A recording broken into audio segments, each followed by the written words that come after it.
You're watching us here on this special segment on CNBC-TV18 Fundraise, and there has been a serious amount of fundraising, and thereafter, making a fair amount of money on Urban Company as well. That's been the stock of the day, the listing of the day, where we've seen a big jump. One of the sellers in that offer for sale was Accel.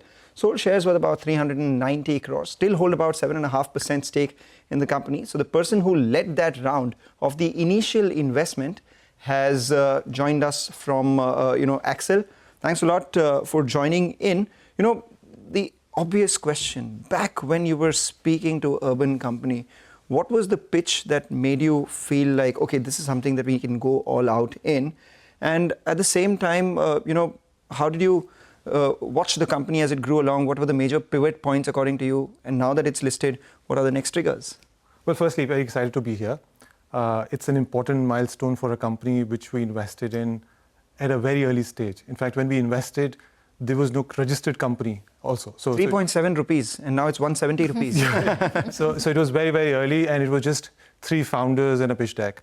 So it was that early. And, when back in 2015, we were doing our prepared thesis about this space, trying to figure out where the opportunity lies. There were 20 plus companies in this space. Oh. And what we found between these 3 founders was clarity of thought. And they were also, in that stage, sort of trying to move to a mobile native experience. And all the other competitors at that time were more web focused. And if you remember 10 years ago, there was this transition of Indian economy moving from the web first to the mobile. And that piqued our interest, and that's why we decided. Of course, the team stood out, and that has continued for the last 10 years. Okay. Interestingly, what's happened to those 19 companies? Well, you know what? If you see it, there is very little competition for Urban Company. Yes, absolutely. But so is that, I just wanted to understand, what is the kind of competition you would see going forward for an Urban Company? Because everyone is now caught up onto this particular model. So what is the growth path? What is the kind of competitive dynamics that you would see for an Urban Company? And what are they going to bring to the table henceforth? Where's the innovation? Yeah, I think that's a great question.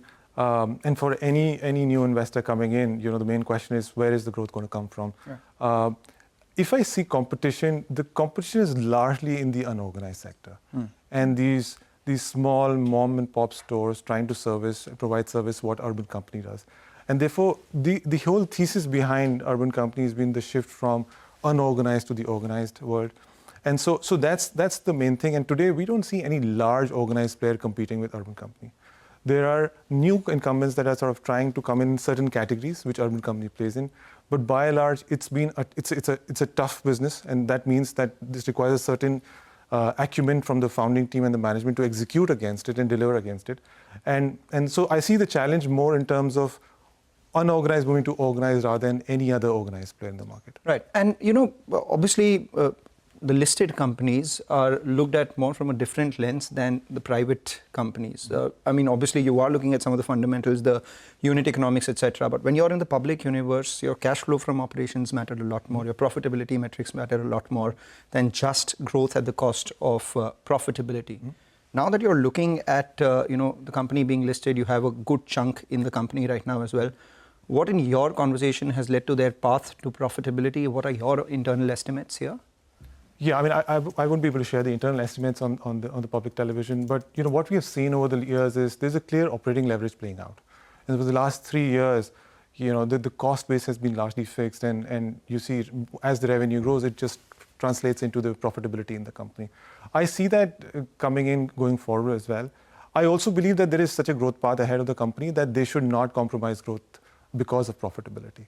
And so we'll see a fine balance between growth and profitability over time. There are also important levers of growth. So for instance, the core business can definitely keep growing at a decent clip. There are new pockets of opportunity in terms of the native business, which is the hardware product business, consumer product business. There are new interesting services categories like Insta Health, which they have launched recently. And so there's the core business which continues to grow at an interesting clip, and there are new opportunities that are going at much faster pace than the core business. Okay. In terms of the 7% that you all do hold, the remaining 7%, what's the outlook on that? Do you have any kind of outlook in terms of when you all would look to monetize the stake by? Yeah. So we take these decisions, on a periodic basis.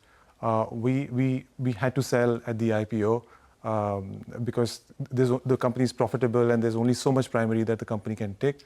But we want to keep the 7% for as long as we can. As long as you can. So are there any metrics that you are tracking? How long is the fund life before you're compelled to sell it? Yes, and so there is obviously those constraints when you run a fund, and typically the fund life is 13 years for us, and but we will see sort of how it goes, and so we are 10 years into the fund, so there's clearly a 3-year window at least for us, and then we can take some exemptions as well. Have you made any kind of returns as you have in Urban Company in any other investment, or has this been the best performing investment that you all have made? See, at Accel, we've been investing since 2008 in India. And so we were the first investors in some of the best known consumer companies in the country, like Flipkart, Swiggy, Urban Company, in software side, Freshworks. So we've been comparatively. So we've been fortunate to partner with many of the great companies that have come out of India. And this is, of course, right at among the top of the list. What is the average MOIC been? I'm sorry to use this PE term, multiple of invested capital. What is the average for the fund? Let me put it like this, that when we invest in early stage businesses, the multiples you make are obviously pretty handsome. But what we also get is a real partnership with these founders and association with these founders that help us build out these companies over a long period of time and also figure out a way to invest in the next generation of companies that typically come from founders who have worked in some of these companies. Are you a little, unhappy that they priced the IPO at 103 rupees when the street was looking for so much more? You could have obviously gotten a little more bang than what you already got at 27 times. I think we feel it was rightly priced for the IPO. The management has always been of the view that they want to leave money on the table for the investors who come in. And I know, in the short term, we are seeing, a great run today. I think the more important thing is how this works out in the long term, and I feel very confident about the long term. Just give us a sense in terms of the kind of investments that Accel is now looking for. When it comes to the entire startup scenario, are you looking for companies which are now looking to innovate and not just do generic run-of-the-mill business models in India? Is that something that Accel is probably looking at more closely? And are Indian companies actually going down that road? And if you could elaborate a little bit. No, absolutely. And, it's not, I know this theme is pretty important these days, but you see, there is innovation in Urban Company as well. There is no other company in the world which has done what Urban Company has done. And so there is innovation at every step of the way. In fact, some of our Indian companies, may it Swiggy, call it Flipkart, call it Urban Company, these, if you look at the transaction volumes in these businesses, this would be among the largest in the world. So there's innovation in terms of actually delivering value in that stipulated time when you say you'll deliver stuff in 30 minutes or something. So there's real innovation there. It has not been done anywhere else in the world. Of course, I get that should we do more deep tech and should we do more robotics and should we do AI and stuff. And so there is obviously a lot in our portfolio which is not visible right now because anything of importance takes 7 to 10 years to come to fruition. Right? And so we have new areas of focus which are deep tech, robotics, AI, and I think over time you will start seeing some of those companies play out. But these things take time and we need to give them time to come to actually. So in that case, could you give us a sense in the very near future, what are the IPOs from your stable which are likely, from your portfolio? Yeah. And at the same time, what are some of those companies that you're talking about 7, 8, 10 years, which you're betting on with a lot more conviction now? For sure. So we've had 4 IPOs, Swiggy, Blackbuck, Bluestone and Urban Company in the last 10 months. There are 3 more companies that have filed DRHP right now. So there is Cure Foods, there's Amagi, and there's Captain Fresh. So I would say that they are imminent in the short term.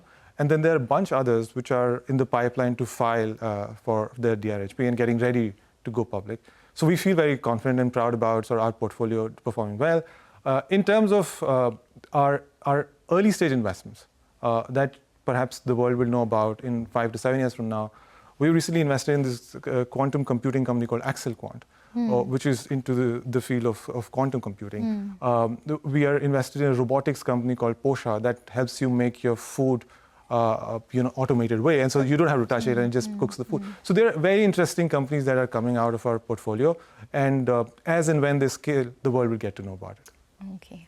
All right, Abhinav, it's been a pleasure. Thank you very much for joining in and speaking with us, and congratulations Thank you so the big gains that you'll have made in Urban Company, and obviously they've left enough in terms of... so when they offered their shares, it was at 27 times. I know he'll not talk about numbers, but he's led the round, and now on day one itself, it's 45 times. So the 3 years window that he has, let's see where he exits. I'm glad we hold 7.5% still. So.